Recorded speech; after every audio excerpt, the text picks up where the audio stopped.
నేను కూడా ఇస్తాను అని. కాకపోతే వాళ్ళని ఎవరు పట్టించుకోలేదు. మనకు ప్రథమ చికిత్స అని చెప్తున్నారు. మనల్ని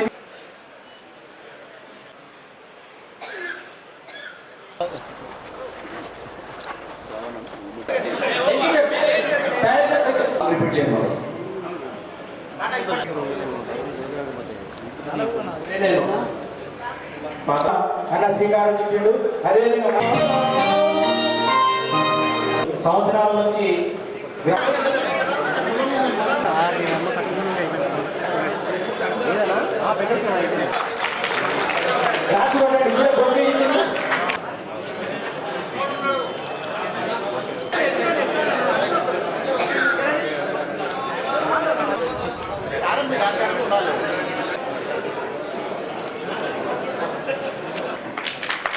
మేము 2001లో తెలంగాణ ఉద్యమంలో ఉన్నప్పుడు డిస్కస్ చేసుకునే వాళ్ళం.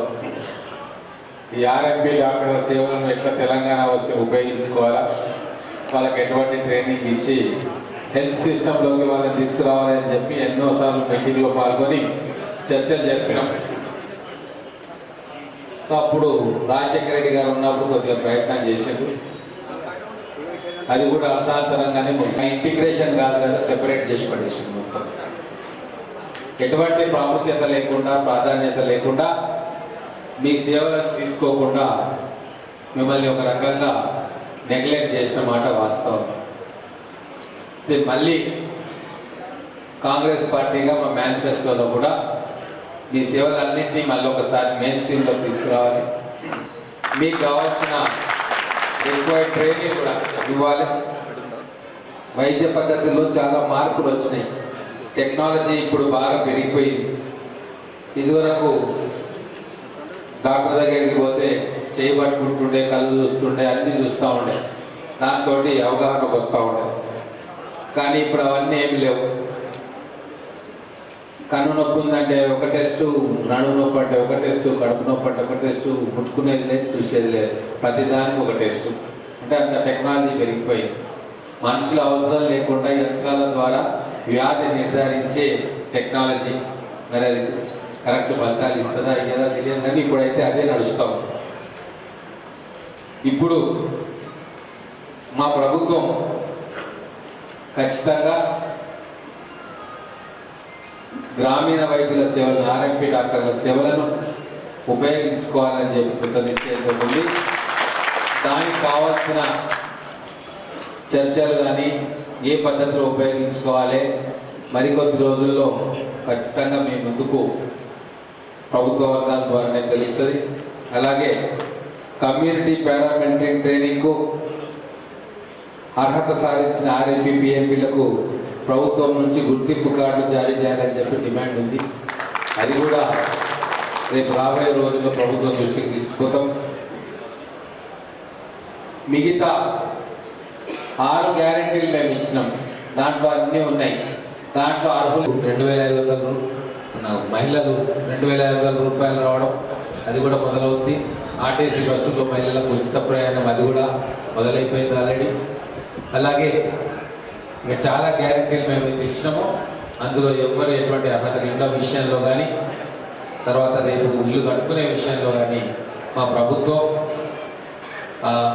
ఇచ్చిన పథకాల్లో మీకు కూడా వర్తిస్తుంది, అర్హులైన వాళ్ళకు. తర్వాత జిల్లా కేంద్రంలో సంఘం ఉంది, అది అసంపూర్తిగా ఉన్నట్టున్నది. దానికి పూర్తి చేయడానికి కావాల్సిన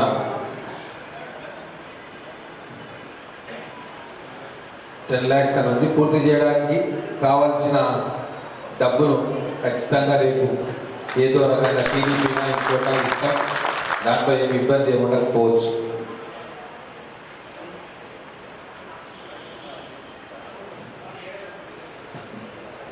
అలాగే గ్రామీణ ప్రాంతాల్లో మీరు చేసే సేవ ప్రత్యక్షంగా చూసిన వాడిని చాలామంది మీ దగ్గరికే వస్తారు. ఎంబీబీఎస్ డాక్టర్లు అన్నా కూడా వాళ్ళకి నమ్మకం ఉండదు. వాళ్ళకు నమ్మకం కలిగి ఎన్నో ఏళ్ళుగా సేవ చేస్తున్న మీ దగ్గరికే వస్తారు. ఎందుకు అంటే వాళ్ళతో పర్సనల్ రిలేషన్, ఫ్యామిలీ రిలేషన్ ఉంటుంది మీకు.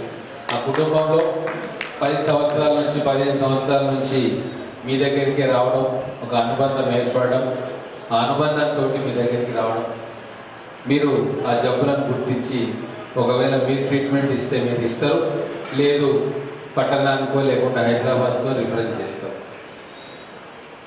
కాబట్టి ఆ చైన్, ఆ లింక్ సిస్టమ్ అది ఖచ్చితంగా బలోపేతం కావాలి. ఈ ప్రభుత్వ కార్యకలాపాల్లో కూడా మీ సేవలను ఇంకా ఉపయోగించుకోవాలని చెప్పి నేను కూడా ఆశిస్తూ ఉన్నా. ప్రభుత్వానికి కూడా ఇదే మాట చెప్తా. చాలా సేపటి నుంచి నా కొరకు వెయిట్ చేస్తూ ఉన్నాను. చెప్తా, మీరు కూడా కలిసి ఒక రిప్రజెంటేషన్ ఇవ్వండి. ఏ కార్యక్రమాలు మీరు ప్రభుత్వంతో అనుసంధానంగా చేయగలుగుతారో మీరు నాకు రిప్రజెంటేషన్ ద్వారా ఇస్తే కలెక్టర్ గారు అపాయింట్మెంట్ తీసుకొని మీలో ముఖ్య నాయకులు తీసుకెళ్ళి మీతోటే వారికి ప్రజెంటేషన్ ఇప్పించి భవిష్యత్తు కార్యక్రమాలు, గవర్నమెంట్ కార్యక్రమాల్లో మీ భాగస్వామ్యం వాలంటరీగా ఉంటే ఖచ్చితంగా వాళ్ళతో ఒప్పించి ఆ కార్యక్రమాలు చేయిస్తా. కాబట్టి మీరు ఎట్లా సిస్టమ్ తోటి ఇంటిగ్రేట్ అవుతారు, ఎట్లా సిస్టమ్ తోటి కలిసి పనిచేసి ప్రజల ఆరోగ్యం విషయంలో మీ వంతు కంట్రిబ్యూషన్ చేస్తారనేది మీరు ఆలోచించుకొని నా దగ్గరికి రండి. ఖచ్చితంగా నా వంతు సహాయ సహకారాలు మీకు తెలియజేసుకుంటా ఉంటాను. అలాగే ఈ క్యాలెండర్ ఆవిష్కరణకు నన్ను ముఖ్య అతిథిగా ఆహ్వానించినందుకు, క్యాలెండర్ ఆవిష్కరణ నా చేతుల మీదుగా జరిపించుకున్నందుకు మీ అందరికీ కూడా మరొకసారి హృదయపూర్వకమైన ధన్యవాదాలు తెలుపుతూ, ఈ కొత్త సంవత్సరం మీ అందరికీ శుభం కలగాలి. మీరు అనుకుంటున్న కోరికలు, మీరు కావాలనుకుంటున్నవన్నీ కూడా ఈ ప్రభుత్వం అతి త్వరలో నెరవేర్చాలని కోరుకుంటూ, దానికి సంబంధించిన కృషి నా వరకు నేను ఖచ్చితంగా చేస్తానని చెప్పి మీకు హామీ ఇస్తూ నాకు ఈ అవకాశం ఇచ్చినందుకు. ఈరోజు గ్రామీణ వైద్య సేవకుల సంఘం నూతన సంవత్సర క్యాలెండర్ ఆవిష్కరణ మరియు రక్తదాన శిబిరం మరియు క్యాలెండర్ ఆవిష్కరణ, రక్తదాన శిబిరం, విజ్ఞాన సదస్సుకు ముఖ్య అతిథిగా మన ఎన్ఎం శ్రీనివాసరెడ్డి గారు శాసనసభ్యులు ఈరోజు కార్యక్రమానికి వచ్చి మన నూతన సంవత్సర క్యాలెండర్, మన ఆర్గనైజేషన్ క్యాలెండర్ని ఆవిష్కరించినందుకు సార్ వారికి సంఘం తరఫు నుంచి, ఆర్ఎంపీ మిత్రుల తరఫు నుంచి ప్రత్యేకమైన కృతజ్ఞతలు తెలియజేసుకుంటున్నాం. అదేవిధంగా గ్రామీణ ప్రాంతాల్లో అందుబాటులో ఉండి గ్రామీణ ప్రజలకు వైద్య సేవలు అందిస్తున్న గ్రామీణ వైద్యులకు ప్రభుత్వ పరంగా ఖచ్చితంగా గుర్తింపు ఇవ్వాలని కోరుకుంటున్నాం. ఎందుకంటే కాంగ్రెస్ ప్రభుత్వం అప్పుడు వైఎస్ రాజశేఖర్ ఉన్నప్పుడు 429 జీవో ఇవ్వడం జరిగింది. ఆ జీవో ప్రకారంగా ఆర్ఎంపీ మిత్రులందరికీ శిక్షణ కార్యక్రమాలు జరిగినాయి. తర్వాత మధ్యంతరంలో అనివార్య కారణం వల్ల ఆగిపోవడం జరిగింది. ఖచ్చితంగా ఆ కార్యక్రమాలు మళ్ళీ పునరుద్ధరించి ఆర్ఎంపీ డాక్టర్స్కి ఖచ్చితంగా శిక్షణ కార్యక్రమాలు కొనసాగించి తర్వాత అదేవిధంగా అర్హులైన ఆర్ఎంపీ మిత్రులకు సర్టిఫికెట్స్, ఐడి కార్డ్స్ ఇష్యూ చేసి గ్రామీణ ప్రాంతాల్లో చాలా వరకు సర్వీస్ చేస్తున్న మన మిత్రులకు కూడా ఇప్పటికి కూడా గ్రామీణ ప్రాంతాల్లో ఇండ్లు లేని మిత్రులు కూడా ఉన్నారు. కాబట్టి ఆ ఇందిరమ్మ ఇండ్లు ఇచ్చే ప్రయత్నంలో ప్రత్యేకంగా మా వాళ్ళకు ప్రత్యేకంగా గుర్తించాలని కోరుకున్నాం. అదేవిధంగా మన ఆర్గనైజేషన్ నుంచి మనం మధ్యలోనే ఆగిపోయిన మన బిల్డింగ్ని పునరుద్ధరించడానికి ఆర్థిక సహాయాన్ని కూడా మనం కోరడం జరిగింది. అదేవిధంగా గ్రామీణ ప్రాంతాల్లో గ్రామీణ వైద్యులు ఖచ్చితంగా ఈ ప్రభుత్వ హయాంలోనే కనీసం గుర్తింపు వచ్చి ఎన్నో కార్యక్రమాలు నిరంతరం సర్వీస్ చేస్తున్నందుకు గ్రామీణ వైద్యులు ఖచ్చితంగా గుర్తింపు ఇస్తారని కోరుకుంటున్నాం.